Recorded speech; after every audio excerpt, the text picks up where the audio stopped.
Hello friends, Paracel GS पे आपका स्वागत है। मित्रों, कैसे हैं आप लोग? फ्रेंड्स, प्री और मेंस दोनों के पॉइंट ऑफ व्यू से आपने अपनी तैयारी का एक बैलेंस अच्छा बनाया कि नहीं बनाया? इस वीडियो में हम लोग बात करेंगे कि किस तरीके से आप अपने प्रीलिम्स और मेंस दोनों सेक्शन को कितना समय आपको देना चाहिए, किस तरह का शेड्यूल आपको फॉलो करना चाहिए।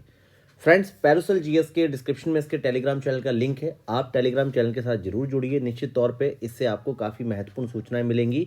और अभी हमारा प्रीलिम्स और मेंस दोनों की जो टेस्ट सीरीज है वो आपकी स्टार्ट है। 16 को आपका मिडेवल का सेकंड सेक्शनल टेस्ट है और 21 जनवरी से मेंस के टेस्ट सीरीज की शुरुआत हो रही है, जिसमें 35 प्लस स्टूडेंट्स अभी तक इन्वॉल्व हो चुके हैं।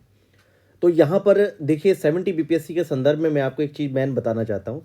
हर बार एक ही बात को मैं दोहराता हूँ और ये ज़रूरी है कि आप इन बातों को समझें कि बहुत ज़्यादा आपको नहीं पढ़ना है। जितना लिमिटेड नोट्स कंटेंट आपके पास है, आप मानिए कि उस व्यक्ति की उतनी ही ज़्यादा संभावना बढ़ जाती है सफलता की।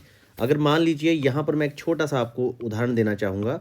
देखिए, 70 बीपीएससी के लिए अगर आप जितने भी आपके सारे सेक्शन हैं, इन सेक्शन पे आप सिर्फ एक महत्वपूर्ण नोट्स को यहाँ पर डिसाइड कर लें कि कौन सा नोट्स आपने पढ़ना है, तो इस नोट्स को ही अगर आप देखेंगे तो आपके 9 to 10 टोटल सेक्शन है। यहाँ पे 9 से 10 तो आपकी वैसे ही यहाँ पर स्टैंडर्ड बुक्स हो जाएंगी। कुछ एनसीईआरटीज़ हैं जो आपको ज़रूर पढ़नी चाहिए।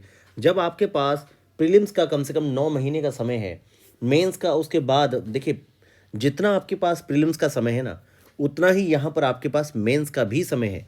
अगर मान लीजिए प्रीलिम्स आपका 30 सितंबर है, तो आप मान के चलिए कि आपके पास का मेंस का जो टाइम है सिर्फ जुलाई तक है, क्योंकि बाद में तो आपको 2 महीने अगस्त सितंबर तो पूरा रिवीजन करके फुल्ली अपना 8 से 10 घंटे, या जो जॉब में है उनके 5 घंटे, दोनों में अंतर हो जाता है। जो जॉब वाला आदमी है ना, वो अपनी औसत पढ़ाई कभी नहीं तोड़ता, और जो जॉब में नहीं है वो उतना सीरियसली और उतनी मैच्योरिटी पर्सनैलिटी में आ नहीं पाती। इस बात को स्वीकार करिए।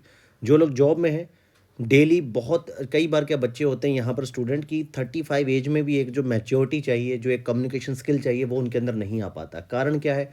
आप अपना ही एक दुनिया बना लेते हैं, उसी में कैद हो जाते हैं। इसको ब्रेक करिए। हमेशा अपनी कम्युनिकेशन स्किल पे बात करिए, अपनी नॉलेज पे बात करिए। नॉलेज देने का सबसे तगड़ा मंत्र 7 रुपये का न्यूज़पेपर है। आप एडिटोरियल्स पढ़िए। आप धीरे धीरे विषयों के संदर्भ में आपकी जो सोच है वो इतनी गहरी होती जाएगी कि आपकी कलम अपने आप चलने लगेगी। आप बहुत अच्छे आंसर लिखेंगे। आप बहुत अच्छा कॉमन सेंस, एलिमिनेशन, जितनी सारी स्किल है आपकी, ये सारी बिल्डअप हो जाएंगी। आप सही से तबीयत के साथ पढ़ना तो शुरू करिए। बड़े बड़े स्कॉलर्स का एक एक आर्टिकल 15 से 20 हज़ार रुपये के उनके चार्ज हैं, और आपको मात्र वो आर्टिकल 98 या 1 रुपये में मिल रहा है। आप क्यों नहीं पढ़ते? आपको एडिटोरियल जरूर पढ़ना चाहिए इंडियन एक्सप्रेस या द हिंदू का। ठीक। इसके बाद मैं सेकंड बात करूंगा कि हिंदी माध्यम के विद्यार्थियों की भी इतनी इंग्लिश कम से कम होनी चाहिए कि वो लोग एडिटोरियल्स को पढ़ पाएँ।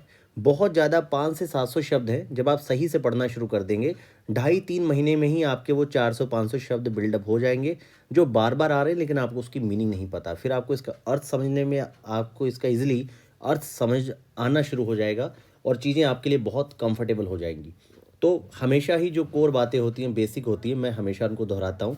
तो यहाँ पर वही मैं आपसे कहना चाह रहा हूँ कि यहाँ पर आपको अपने 70 बीपीएससी के लिए यहाँ पर आपको कुछ नहीं, अभी सबसे ज़्यादा आपको फोकस सेक्शन वाइज एनसीईआरटी और स्टैंडर्ड बुक्स पे करना है। ठीक है, इनको ही आप बार बार पढ़िए, क्योंकि कई बार देखिए बहुत ज़्यादा है, अब बहुत ही हैरत अंगेज या अजूबा वाला काम नहीं करना। सिंपल बेसिक सा फंडा है।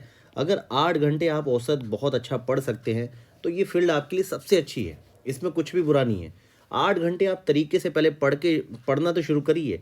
जब आप 8 घंटे के हिसाब से 6 दिन तक किसी सेक्शन को अपने दे देंगे ना, कम से कम 48 घंटे, आप किसी भी सेक्शन को जहाँ पे आपको लगता है आपका प्रीलिम्स कमज़ोर है, मेरी एक सलाह है, आप कम से कम उस सेक्शन को 40 घंटे तो दीजिए।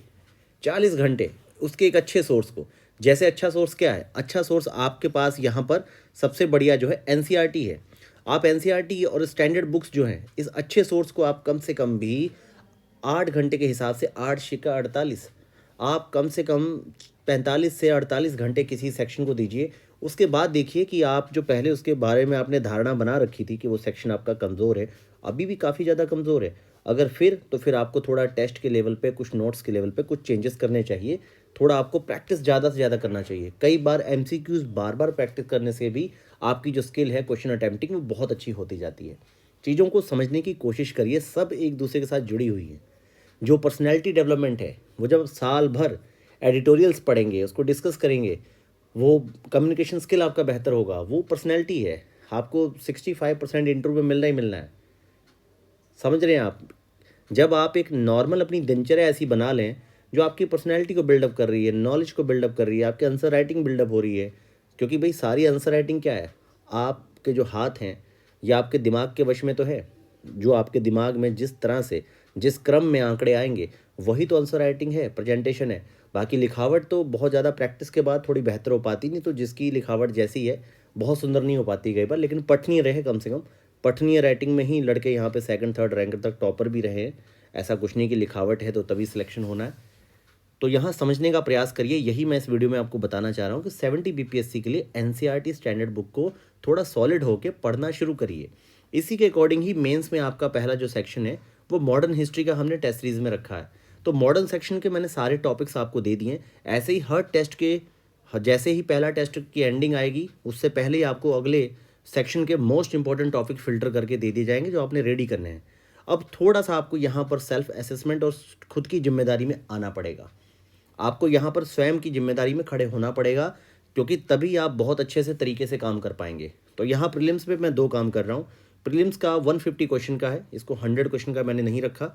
जैसे बहुत सारी टेस्ट सीरीज में 100, 180, 80, 50 क्वेश्चन के वो 40 टेस्ट बना रखे हैं। ऐसा नहीं है, 150 क्वेश्चन के 30 टेस्ट है।